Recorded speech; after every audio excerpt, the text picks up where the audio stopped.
पश्चाताप का भाव। मदन उड़ीसा के एक छोटे से गांव में पला बड़ा। पढ़ लिखकर वह एक अच्छी सी नौकरी करने लगा।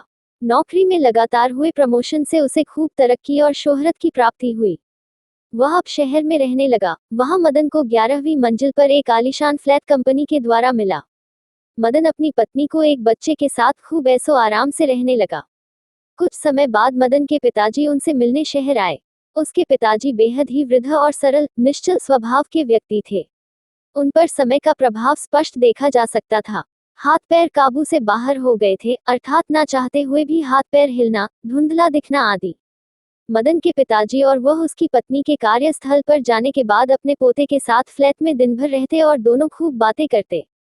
अपने पोते को बढ़िया बढ़िया कहानी, रामायण, महाभारत और बुद्धिवर्धक कहानियां सुनाते।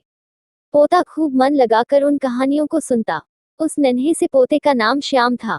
घर में महंगे महंगे चीनी, मिट्टी और अन्य क्रोकरी के सामान थे। एक दिन की बात है, दादाजी को क्रोकरी के बर्तन में खाने को मिला। उनका हाथ काबू में न रहने के कारण हाथ हिलकर क्रोकरी गिरकर टूट गई। इस पर मदन की पत्नी ने बाजार से एक लकड़ी का बर्तन सेट ले आए, जिसमें थाली, कटोरी आदि शामिल था। अब दादाजी को नित्य प्रतिदिन दादाजी को उन बर्तनों में खाना मिलने लगा। दादाजी को इन बातों का बुरा तो लगा, किंतु उन्होंने किसी से कहा नहीं।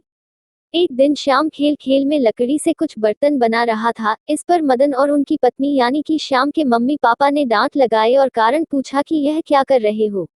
श्याम ने बालोचित उत्तर दिया, मैं लकड़ी के कटोरे और बर्तन बना रहा हूँ।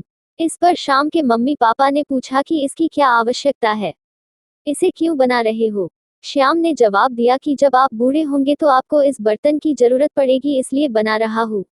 अब मदन और उनकी पत्नी को अपनी गलती पर पछतावा हुआ। दोनों पति पत्नी ने पिताजी से पैर छूकर क्षमा याचना की।